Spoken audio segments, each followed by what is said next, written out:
우리랑 인사합시다. 우리는 청지기입니다. 네, 지난주에 말씀 제목이었죠. 우리는 청지기입니다. 요즘 피택받은 우리 안수 집사님들, 우리 권사님들 함께 말씀 공부를 하고 있는데 그 주제가 우리는 하나님의 청지기입니다 라는 말입니다. 장차 임직을 받으시고 이제 안수 집사로 또 권사로 봉사하실 분들에게 몸과 마음, 시간과 물질의 청지기로서의 삶을 살자라는 말씀을 나누다가 보니까 교제 속에 오해되어진 부분들이 좀 있어서 이렇게 8월달 우리 수련회 기간들인데요. 좀 여유 있게 이 말씀을 좀 나눴으면 하고, 지난주에도 우리는 청지기입니다 라는 말씀을 나누고, 오늘 말씀은 나는 어떠한 청지기인가 라는 말씀 같이 나누려고 합니다. 지난주에 우리가 5달란트를 받았던 자, 2달란트를 받았던 자, 한 달란트를 받았던 자의 이야기를 하면서 그 5이라는 숫자, 2이라고 하는 숫자, 하나라고 하는 그 숫자에 얽매이지 말아라 라고 말씀을 드렸어요. 그래서 그 숫자에 얽매이지 않기 위해서 그 앞에 있는 지혜로운 5처녀와 미련한 5처녀의 이야기를 하면서 그 지혜로운 자들은 왜 지혜롭다고 칭찬을 들었다고요? 그들이 기름을 준비했기 때문에, 그죠? 그래서 기름은 2말을 준비했던 5말을 준비했던 상관없이 준비한 자는 다 천국에 들어간다. 그럼 지혜롭지 못한 자는 바로 기름을 준비하지 못한 자고, 그가 1달란트 받은 자처럼 살아간 자다. 1달란트를 받은 자는 그걸 갖다가 땅에다 묻어두었다. 그래서 땅의 사상, 땅에 속한 가치관을 가지고서 그 하나님이 주신 놀라운 은혜들을 분석하고 해석하고 했기 때문에 그는 하나님을 알지 못하는 자, 그래서 천국에 들어가지 못하는 자였다라고 말씀을 드렸습니다. 자, 오늘은 우리가 알기 좀 쉽지 않은 본문이라고들 말하고 있는 부분입니다. 그러나 여러분, 우리가 오늘 문제도 쉽게 해석할 수 있을 거라고 믿습니다. 왜냐하면 여러분들은 성경을 잘 아시는 분들이기 때문에. 그러죠? 성경을 잘 아시죠? 자, 성경을 첫째로 우리가 전제하고 들어갈 것이 몇 가지가 있어요. 성경은 오류가 있다 없다? 오류가 없습니다. 하나님은 일괄성 있게 이야기를 하고 있고, 하나님은 그 약속에 대해 신실하신 분입니다. 모든 성경은 구원에 관한 이야기를 하고 있기 때문에 난제가 있을 수 없다라는 생각을 가지고 접근하면 됩니다. 그래서 전제하고 들어가야 할 부분 먼저 한번 전제를 해보겠습니다. 첫째로, 성경은 성령의 감동으로 기록된 것이다. 믿습니까? 성경은 성령의 감동으로 기록된 것으로 일괄성 있는 하나의 이야기를 하고 있어요. 어떤 이야기? 우리의 구원의 이야기를 말하고 있다. 두 번째로, 성경은 복음서다. 맞습니까? 그렇습니다. 창세기도 복음서고 요한계시록도 복음서입니다. 바로 복음이 들어가 있어 우리의 구원에 관한 이야기를 말하고 있고, 구세주이신 예수 그리스도를 말하고 있는 책이라는 것 우리 다 알고 있어요. 옛날 어른들이 그랬어요. 사람 어디를 찔러도 피가 나는 것처럼 성경에 어디를 펼쳐도 예수의 보혈이 나와야 된다. 바로 성자 하나님이 우리를 위하여 십자가 지고 가는 인생을 비춰줘야 된다라고 말씀을 했어요. 그래서 세 번째 전제하고자 하는 것이, 성경은 내 모습을 비춰주는 거울이다. 맞습니까? 성경을 보면서 옛날에 그 사람은 그렇게 살았대, 그 사람은 그렇게 살았대가 아니라 이게 내 모습이래. 이게 내 모습이래. 왜요? 성경은 나를 비춰주는 거울이기 때문에 그렇습니다. 뿐만 아니라 성경은 앞뒤가 다 연결되어져 있는 연관성 있는 책이에요. 한 부분만 가지고 이 부분만 해석하려고 하는 것이 아니라 이 부분을 설명하기 위해서 앞에서 뒤에서 보존해 적인 자료들이 다 뒷받침해줘서 성경을 풍성하게 해주는 책이다라는 거예요. 오늘 본문으로 나와 있는 16장 1절로 10절도 마찬가지예요. 어떤 면에서 1절부터 전체를 다 보려 그러면 18절까지 보아야 되는 내용이거든요. 그런데 이 내용은 15장부터 나와 있는 이야기고요. 이 15장, 16장 두 장 전체를 같이 읽어낼 수 있는 능력이 있으면 아주 잘 해석할 수 있는 부분이에요. 보통은 이 15장, 16장에 5개의 비유가 나와 있어요. 그죠? 첫 번째로는 잃은 양을 찾는 목자의 비유. 두 번째로 잃어버린 동전을 찾는 부인에 대한, 여자에 대한 비유. 세 번째가 탕자의 비유라고 알려진 아버지가 잃은 아들을 돌아오게 하여서 맞이하고 회복시켜주는 비유. 네 번째가 오늘 우리가 읽은 불의한 청지기에 대한 비유.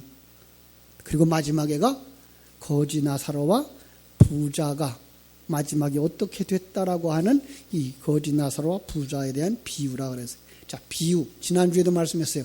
비유는 왜 비유로 말씀하셨다? 거듭난 사람만 알고 거듭난 사람 아니면 아무것도 모르는 내용이다 라는 이야기를 가르쳐 주기 위해서라고 말씀을 했습니다. 사실 이 이야기는요 11장부터 시작된 이야기예요. 11장에서 바리새인들이 외식하는 모습을 지적해요. 외식이 뭐예요? 이 무더우니까 가서 냉면 한 그릇 사 먹고 오는 게 외식하는 거예요? 아니고 보이는 것만 가지고 이야기하고 보이는 것만 가지고 평가하는 것을 외식이라고 말한다고 이야기를 했어요. 바리새인들은 그래요. 왜요? 아직 거듭나지 못했기 때문에 그 속에 담아준 진리가 보이질 않아. 그 속에 담아준 하나님의 나라가 보이질 않아. 여러분은 보입니까? 하나님이 여러분과 함께 하시는 것 보이시나요? 예. 하나님이 여러분을 인도하고 계신 것 보이시나요? 그래서 나의 등 뒤에서 나를 도우시는 주 찬송할 수 있나요? 예, 여러분들은 보이는 사람들이, 거듭난 사람들이. 그런데 이걸 보지 못하고 있는 외식하는 자들에게 지금 이 5가지 비유를 통해서 구원을 설명해 주고 있는 거예요. 그렇습니다. 지금 9장부터 말씀을 보면은 예수님이 이제 예루살렘으로 올라가셔요. 예루살렘으로 올라가셔서 마지막 십자가 지고 죽으시고 부활하시고 승천하셔서 자기 생애를 마치려고 하는 그 마지막 순간에 이 귀한 진리를 15장과 16장에서 우리에게 전해주고 있는 거예요. 나 이 일을 위해서 왔어. 그리고 내가 이 일을 하고 있는 거야. 지금도 그 일을 하고 계셔요. 그죠? 자, 그래서 한번 결론부터 이야기한다 그러면 우리의 구원, 나의 구원에 관한 이야기에 하나님의 계획과 하나님의 일하심이 하나님으로부터 시작된다라고 하는 것 가르쳐주는 이야기예요. 너무 어렵지 않죠? 자, 그래서 15장에 보면 3절에서 7절까지 잃은 양을 찾는 목자를 가지고 회개라는 말을 써요. 여러분, 우리는 회개 그러면 뭐예요? 아, 내가 잘못했어요. 용서해 주세요. 그 회개라고 생각하고 있는데 성경이 말하고 있는 회개는 주체자가, 여기 말하는 대로 말하면 목자가 길 잃고 방황하고 딴 길로 가고 있는 그 어린 양을 찾아가서 그를 데려다가 자기 자리에 앉혀놓는 걸, 이걸 회개라고 말해요. 조금 다르죠, 그죠? 이걸 15장에서 계속 얘기를 하고 있는 거예요. 첫 번째, 잃은 양을 찾는 비유를 말하면서 그 마지막에 뭐라고 말하는가 하면, 내가 너에게 이르노니 이와 같이 죄인 한 사람이 회개하면 하늘에서는 회개할 것 없는 의인 99으로 말미암아 기뻐하는 것보다 더하리라, 이렇게 말하고 있는 거예요. 이 일은 회개를 설명하는 비유야. 두 번째, 잃어버린 동전이 떨어졌어요. 동전이 찾아와요? 동전이 걸어와요? 동전 못 걸어와요. 그래서 어떻게 돼요? 주인이 쓸고 그저 정리하고 그러면서 거기 떨어져 있는 그 동전을 찾아서 제자리에다가 갖다 놓은 것, 이걸 회개라고 말하는 거예요. 그러면서 세 번째 비유에서 탕자를 내놓고 그 탕자가 아버지를 떠나서 돼지우리간까지 내려가서 돼지 치는 자리에서 그가 깨달아요. 그리고 아버지의 집으로 돌아와요. 십자가의 길을 돌아오는 그 일을 이야기하면서 앞에서 첫 번째, 두 번째 이야기한 것처럼 이것도 아버지가 돌아오게 한 거야 라고 말하면서 우리에게 이야기를 계속 전개하는 거예요.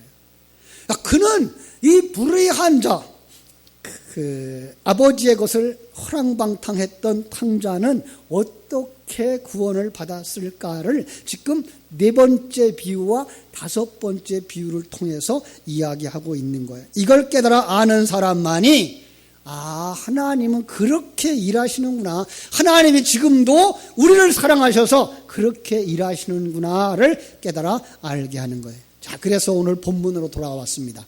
본문 1절 위에 뭐라고 제목이 붙어 있죠? 예. 전에는 뭐라 그러는 건 불의한 청지기의 비유였어요. 이번에 개역을 성경을 바꾸면서 옳지 않은 청지기라고 썼는데 이건 조금 좀 오류를 범한 거예요. 왜냐하면요, 의와 불의를 대조하고 있는 거기 때문에 여기는 불의한 청지기라고, 불의를 행한 청지기라고 번역을 해놔야 이건 바로 의와 불의를 대조하고 있는 거구나 얼른 알 수가 있어요. 그래서 여기 주인공이 누구예요?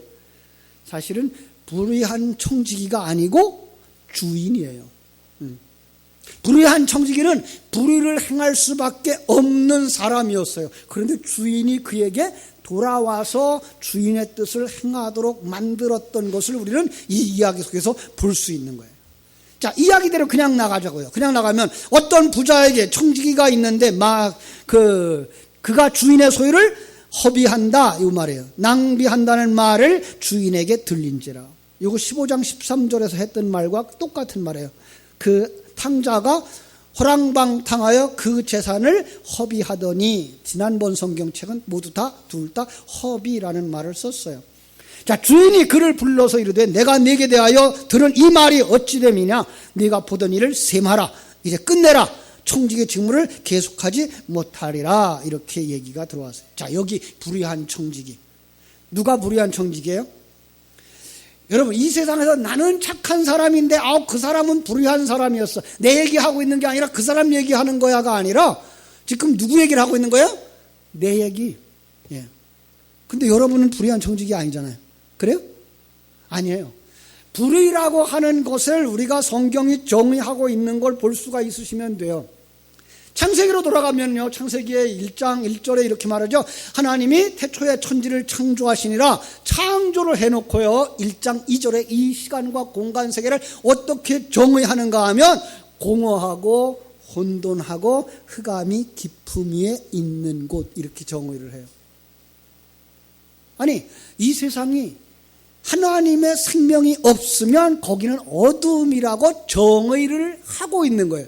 그래야만 무엇과 대조가 돼요? 빛과 대조가 되는 거예요. 하나님의 세계, 하나님의 존재를 빛이라고 존재하고 정의하고, 그리고 이 시간, 하나님의 생명이 없는 이 시간과 공간 세계를 어둠이라고 정의를 하면서 빛과 어둠 속에서 빛이 와서 어둠을 물리침으로 말미암아 빛만 있는 세계를 만들어내듯이 이 시간과 공간 세계의 모든 것을 불의라고 정의를 한 거예요. 왜 그렇게 해요? 의와 대조를 시키기 위해서. 그리고 그렇게 말씀을 펼쳐나가요. 그러면 우리는 어떻게 돼요? 왜 그걸 불의라 그랬어요? 다른 말로 바꿔요. 여기 말씀처럼 옳지 않은 청지기라고 바꿔요. 그러면 이게 대조가 안 돼요. 우리는 여기서 정말 하나님이 정의해 놓은 걸 보셔야 돼요. 자, 그러면 이 땅에 불의해요? 이 땅에 모두 죄인이에요? 예, 그렇습니다. 성경은 그렇다라고 말하고 있어요. 로마서 3장 10절에 보면요, 의인은 없나니 하나도 없다, 이렇게. 이 시간과 공간 세계, 하나님의 생명이 들어오기 전에는 의인은 없어요. 하나도 없어요. 깨닫는 자도 없고 하나님을 찾는 자도 없다고 말하고 있어요. 다 불의한 자다, 이렇게 정의하는 거예요.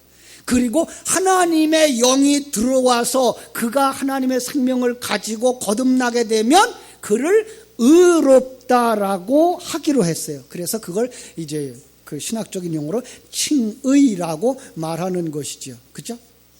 그는 의로운 자예요. 그러면 그 생명을 가지지 못한 자는 어떤 사람이에요? 불의한 자.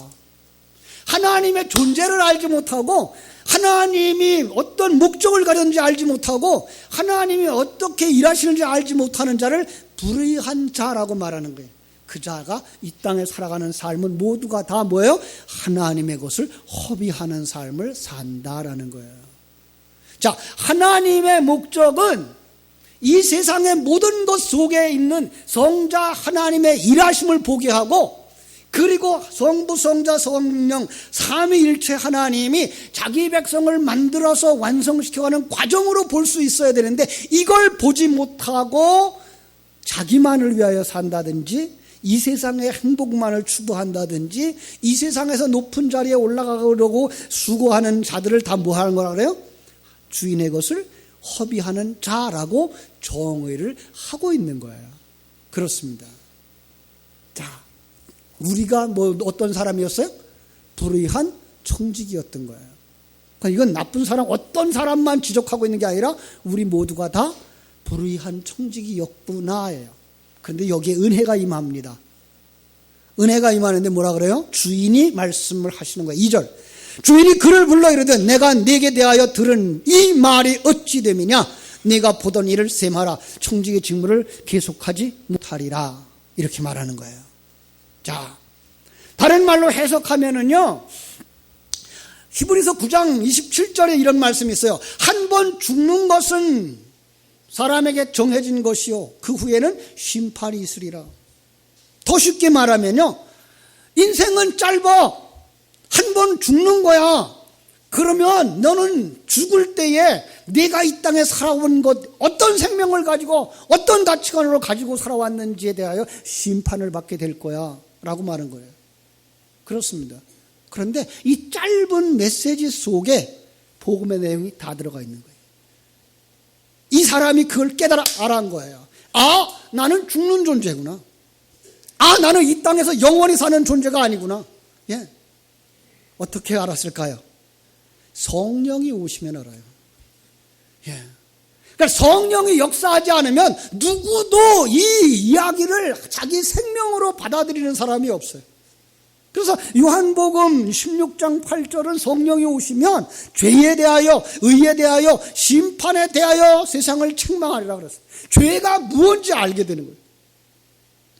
하나님의 것을 허비하는 게 죄였구나. 예. 무슨 말이에요? 하나님을 깨달아 알고 하나님의 영광을 위하여 살아야 되는데 자기 영광을 위하여 살았던 것이 죄구나. 내가 중심되어서 나를 위해 살았던 것이 죄구나. 그렇게 그냥 살다가는 심판을 받아서 지옥에 가는구나. 아, 그런데 하나님께서 우리를 위해서 독생성자를 보내주셔서 저가 우리를 품에 안으시고 십자가의 길을 걸어가게 하심으로 말미암아 자기가 왕의 자리에서 내려오고 하나님을 왕으로 머리로 모시며 살아가는 거구나. 그게 뭐예요? 의에 대하여 책망을 듣고 의로운 자가 되어지는 거예요. 그의 삶에 가치 변화가 일어납니다. 가치 변화가 일어나자 그에게 어떤 행동이 나오는데 그 행동이 세상 사람들의 눈에는 이게 이상하게 보여지는 거예요. 자, 보세요. 아, 내가 할 일을 알았도다. 4절. 이렇게 하면 직분을 빼앗긴 후에 사람들이 나를 자기 집으로 영접하리라 하고 주인에게 빚진 자를 일일이 불러다가 먼저 온 자에게 이르되 네가 내 주인에게 얼마나 빚졌느냐? 이르되 기름 100마리니이다. 이르되 여기 네 증서를 가지고 빨리 앉아서 50이라 쓰라. 여러분, 얼만큼 허비하는 삶을 살았는지 모르지만 그때는 다른 사람에게 직접적으로 나타나는 게 안 보였는지 몰라요. 그런데 지금 여기에는 어떻게 돼요? 이건 엄청난 손해를 끼치고 있는 거예요. 세상 사람들의 가치관으로 볼 때는. 그런데 우린 여기서 놀라운 사실을 발견하게 됩니다. 자, 8절에 주인이 이 옳지 않은 청지기, 불의한 청지기가 이를 지혜 있게 하였으므로 칭찬하였으니 이렇게 말하고 있어요. 야, 자, 이제 제대로 하는구나. 자, 하나님을 잘못 알고 이 본문을 잘못 이해하면 하나님은 뭐예요? 이랬다 저랬다 하는 분 같이 보여요. 그런데 안 그래요. 주인이 한 말이 여기에 하나 열쇠가 있어요. 9절 보세요. 9절. 같이 읽어볼까요? 시작. 내가 너에게 말하노니 불의의 재물로 친구를 사귀라. 그리하면 그 재물이 없어질 때에 그들이 너희를 영주할 처소로 영접하리라. 아, 여기에 있어요. 열쇠예요. 불의한 재물이 무엇이 불의한 재물인지 여러분 정의를 내리셔야 돼요. 친구가 누군지 정의를 내리셔야 돼요. 그리고 영주할 처소가 어딘지 정의를 내리셔야 돼요. 불의한 재물. 아까 얘기했어요. 이 세상을 어떤 걸로 정의하자? 불의한 곳으로 정의를 하자. 그럼 이 세상에 있는 모든 것들은 다 뭐예요? 불의한 재물이에요. 그냥 사기를 쳐서 내가 가져온 돈만 불의한 게 아니고 이 시간과 공간 세계에 있는 것을 다 불의한 재물로. 하나님은 왜 이걸 주셨다고요? 친구 사귀라고. 예. 그런데 이 친구는 어떤 친구예요? 요한복음 15장 12절 이하에 보면은요, 이런 말씀이 있어요. 친구를 위하여 자기 목숨을 버리면 이에서 더 큰 사랑은 없나니 그랬어요. 그러나 친구를 위하여 자기 목숨을 친구를 사귀래. 그 버리는 친구를 사귀래요. 여러분 세상에 그런 친구 있어요? 있어요. 누구예요? 예수님이에요. 아니 그분이 예수님이라고 해야만 다음 구절이 맞아요. 우리가 이 세상을 떠날 때 여러분을 어디로 모셔가요? 영원히 거할 처소로 데려갈 자예요. 예수 그리스도만 우리를 영원히 거할 곳 천국으로 데려갈 수 있는 친구라고 하는 사실을 깨닫게 되는 것입니다. 그렇습니다.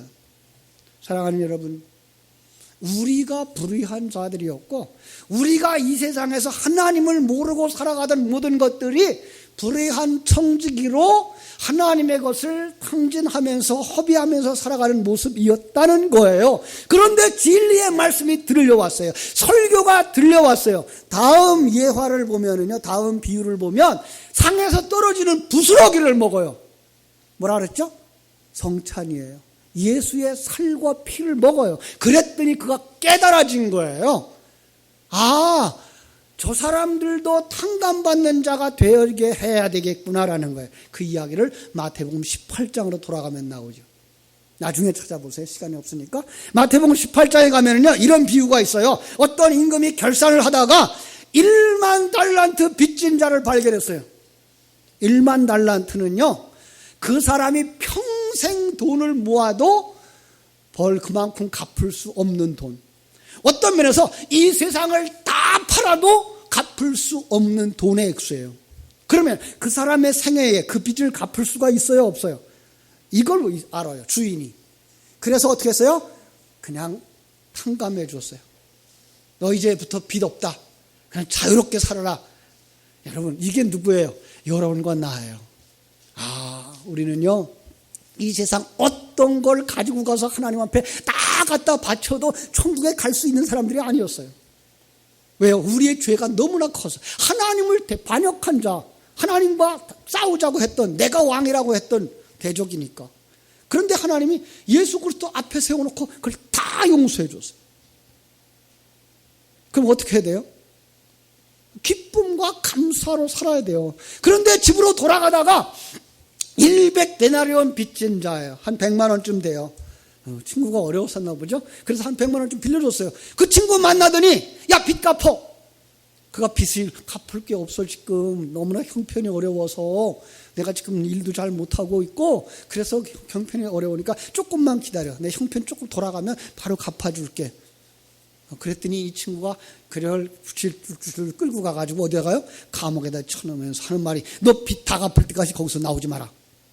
여러분, 이 땅에서 돈을 벌어야 빚을 갚는데 돈 벌 기회도 안 주고 그를 감옥에다 가둬두면 어떡하라는 거예요? 영원히 거기서 살아요. 영원히 사는 곳은 어디밖에 없어요? 지옥밖에 없어요. 그러니까 여러분들이 그를 탕감해 주지 않으면 그 사람도 지옥에 갈 수 있는 조건인 거예요.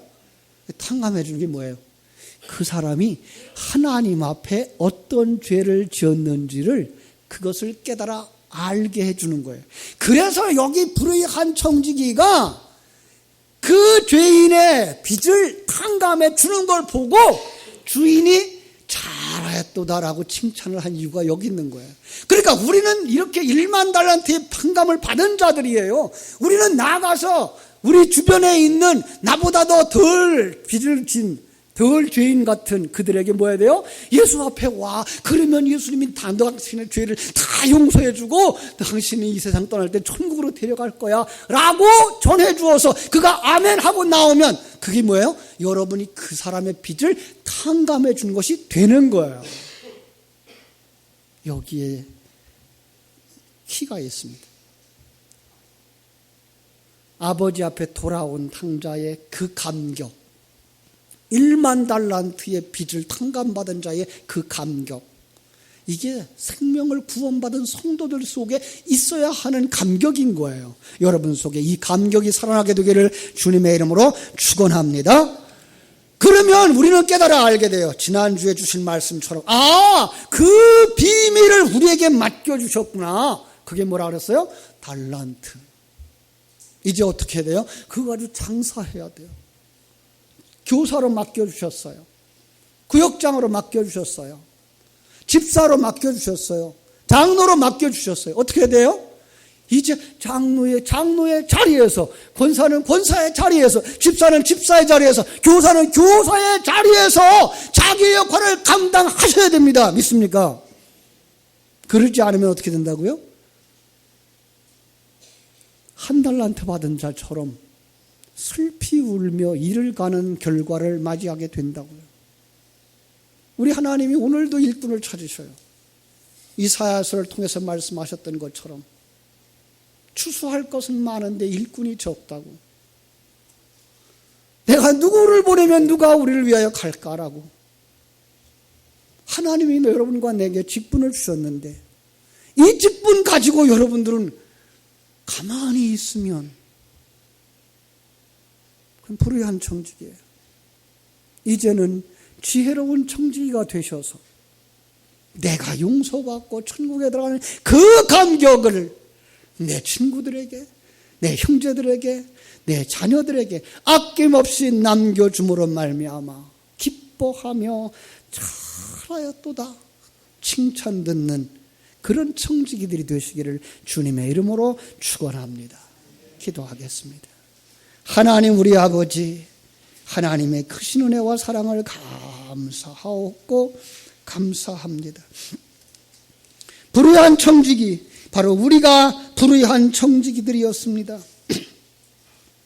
하나님께서 우리에게 이 세상의 모든 것들, 아니 교회 안에서 직분까지도, 소중한 직분까지도 맡겨주셨는데 우리는 그것을 가지고 형제의 무거운 짐을 덜어주지도 못했고 그들을 사랑하지도 못했고 그들을 주께로 인도하지도 못했습니다.